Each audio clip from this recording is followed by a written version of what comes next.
Здравствуйте, дорогие зрители! В этом ролике кому-то напомню, а кому-то расскажу впервые информацию о том, как поднять FPS и улучшить производительность компьютера. Сделать это можно не только для CS, но и для любой другой игры. А в конце видео вас будет ждать приятный денежный розыгрыш. Поехали! Крайне не хотелось бы говорить плохо о людях, записывающих подобные видео до меня. Но некоторые из них, откровенно говоря, не понимают, о чем говорят. Well, actually, I figured since it wasn't due till Monday. Hello? Hello? Anybody home? Hi. Смотри видео до конца и узнаешь почему. Первое, что мы рассмотрим, это настройка видеокарты и выставление параметров, улучшающих работу игры. Правой кнопкой мыши кликаем по рабочему столу, панель управления NVIDIA. Дальше заходим в параметры 3D, управление параметрами 3D и программные настройки. В списке выбираем нашу CS и приступаем к изменениям. CUDA графические процессоры. Выставляем использовать глобальный параметр, в скобочках все. Анизотропную фильтрацию выключаем. Также выключаем вертикальный синхроимпульс. Заранее подготовленные кадры виртуальной реальности ставим на единичку. Затемнение фонового освещения выключаем. Кэширование шейдеров напротив ставим в CL. Включаем и потоковую оптимизацию. Режим управления электропитанием ставим предпочтительный режим максимальной производительности. Далее ищем сглаживание, гамма-коррекция. Этот пункт выключаем. Чуть ниже сглаживание прозрачности. Его выключаем тоже. Сглаживание режим ставим управление от приложения.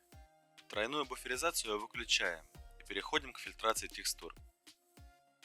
Анизотропная оптимизация образцов ставим в CL. Качество выставляем на высокую производительность. Отрицательное отклонение ставим разрешить. И трилинейную оптимизацию ставим в CL. На этом закончили. Тыкаем применить и выходим на рабочий стол. Следующий шаг к хорошей работе CS – это отключение лишних фоновых программ. Кто-то посоветует вам отключить или даже удалить антивирус, но я считаю, что лечить зараженный компьютер или терять что-то из-за вируса хуже, чем отключив защиту поднять FPS на 5-10 кадров в секунду. В любом случае, как поступать, решать вам. Я рекомендую не трогать антивирус и перейти к третьему пункту. Для тех, кто в 2021 году не сталкивался с параметрами запуска, сейчас я расскажу, какие команды нужны, какие цифры надо вписывать для вашего ПК и какие команды устарели. Начать стоит с простого. Команда High. Если ваш ПК старенький и работает в предсмертном состоянии, стоит пропустить эту пропись, так как высокий приоритет может еще сильнее нагрузить компьютер. В старых видео по оптимизации люди рассказывали, как через панель управления сложными способами выставить высокий приоритет запуска игры, чтобы остальные процессы со средним и малым приоритетом не тормозили нашу игру. Сейчас все делается намного проще. Нужно в параметре запуска добавить эту надпись, и все эти действия для поднятия приоритета не нужны. No Vid. Команда убирает загрузочную заставку и, соответственно, уменьшает нагрузку на мозги компа. Эта пропись подходит не ко всем играм. Например, для ARM или для DayZ вам нужно будет использовать команду NoSplash.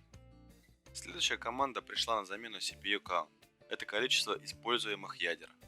Попрошу не путать ядра с логическими процессорами. На большинстве компьютеров это две разные цифры. Акцент на этом я делаю не просто так. Практически во всех видео авторы по незнанию утверждают, что в этой графе нужно указывать количество логических процессоров.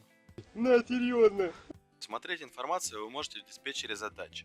Производительность, ядра и логические процессоры. Еще раз повторюсь. В графе Treats указываем количество ядер. Если кто-то желает проверить мои слова, обратитесь с данным вопросом в службу поддержки Steam, и вам скажут там то же самое. А мы едем дальше. Следующая команда отвечает за установку максимальной частоты обновлений. Она использует сюда сервера, к которому вы подключены. Эта команда задает максимальное количество отправленных пакетов – 128 в секунду. Но пакеты надо не только отправлять, но и запрашивать с сервера обратно. Для этого мы ведем следующую команду. Далее это команда Frec или Refresh, без разницы. По умолчанию этот параметр выставлен 60 Гц. Не выставляйте этот параметр как попало, это может навредить вашему монитору. Как узнать, какую герцовку поставить? На рабочем столе кликаем правой кнопкой мыши, параметры экрана, дополнительные параметры дисплея. И здесь смотрим, сколько Гц поддерживает наш монитор. Эту цифру мы вставляем в параметры запуска. А следующая команда выставляет 124 тысячи битов в секунду. Это максимальное количество данных, которые хост может принять. Поэтому эту цифру ставить больше смысла не имеет. А теперь расскажите в комментариях, почему две следующие команды Valve убрали из игры, что именно делали эти прописи. А мы тем временем продолжим. Эта команда поможет, если вы постоянно с первого раза не можете прогрузиться и вас выкидывают то на рабочий стол, то просто из игры. Она способствует быстрой загрузке моделек и объектов в самом начале игры. Следующая не менее полезная пропись выглядит так. Число, которое вы указываете, это сколько памяти у вашей видюхи и сколько будет задействовано игрой.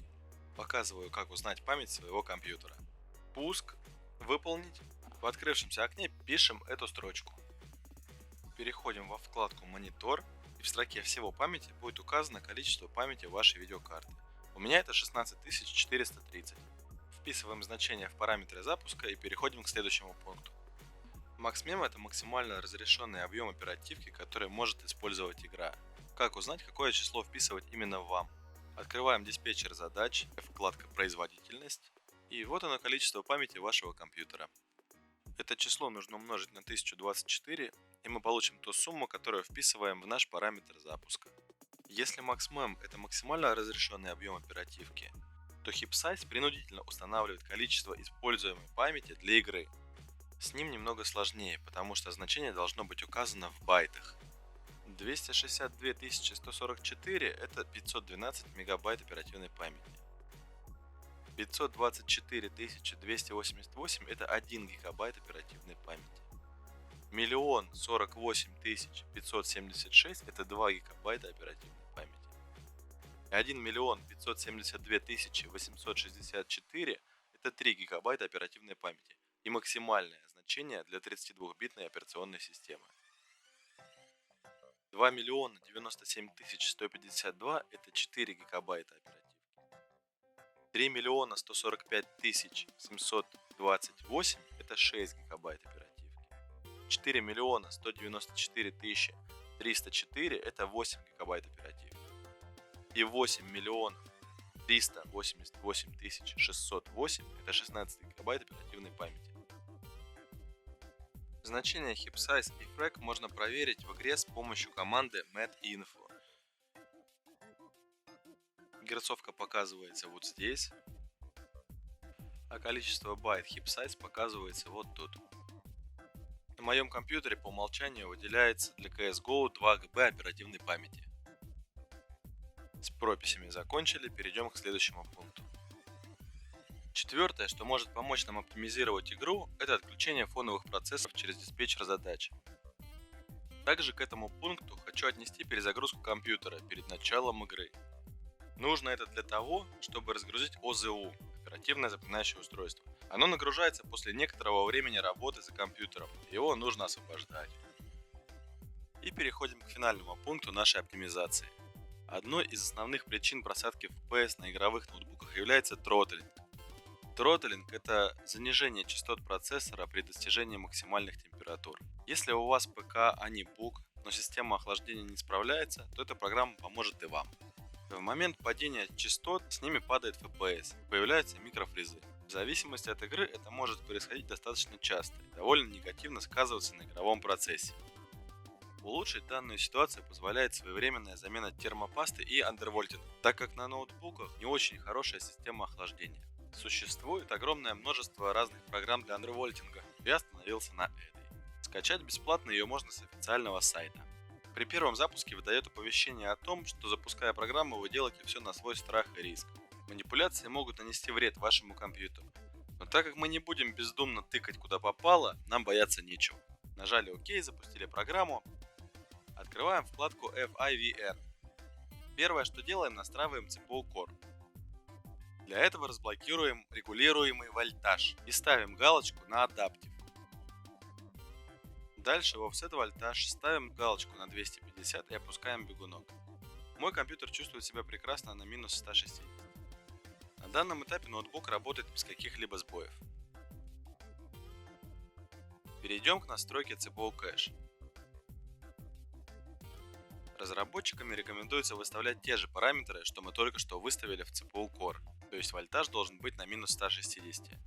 Но ноутбук может не тянуть, в таком случае выставляйте offset вольтаж на CPU кэш меньше, в среднем на 10-15%. Идем дальше. Вот этот блок отвечает за Turbo Boost. То есть, если вы в Windows отключили Turbo Boost, у вас будет просто 2,2, допустим, ГГц. Но зачем 2,2, когда можно работать на 3,6?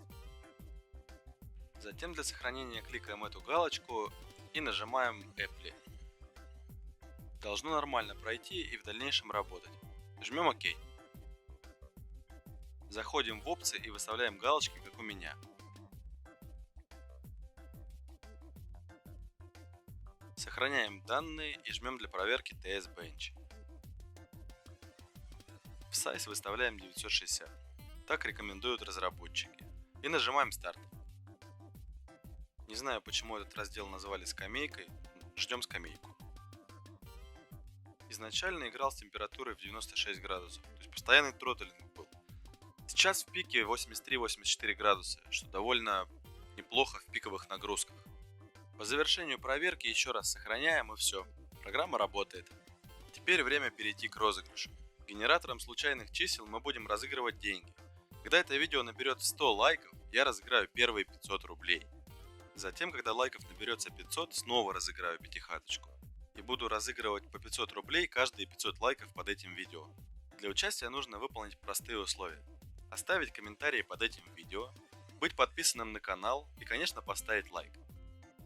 Если на момент выбора победителя одно или несколько условий не будет выполнено, то будем выбирать другого победителя. Количество комментариев не ограничено. Каждый новый комментарий увеличивает твои шансы на победу.